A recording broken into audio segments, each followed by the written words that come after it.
नमस्कार बालमित्रांनो, आज आपण भौमितिक आकार बघणार आहोत. वेगवेगळे आकार तुम्ही पाहिलेले आहेत.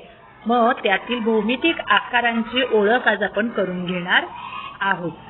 या व्हिडिओमध्ये मी तुम्हा सर्वांचं एकदा स्वागत करते. सुस्वागतम बालमित्रांनो. चला तर मग बघूया भौमितिक आकार.